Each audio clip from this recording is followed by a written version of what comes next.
guys, kabo. In-slice ko siya. Ganyan na siya ngayon. So, lagyan natin siya guys ng wasabi na ko. Ito na siya guys. Natumba yung camera ko. Kabo siya guys. In-slice ko. Sana lagyan ko siya ng wasabi na combo. Yan. Yan siya guys.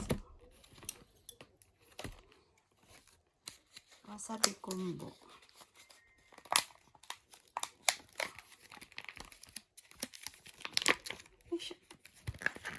Yan.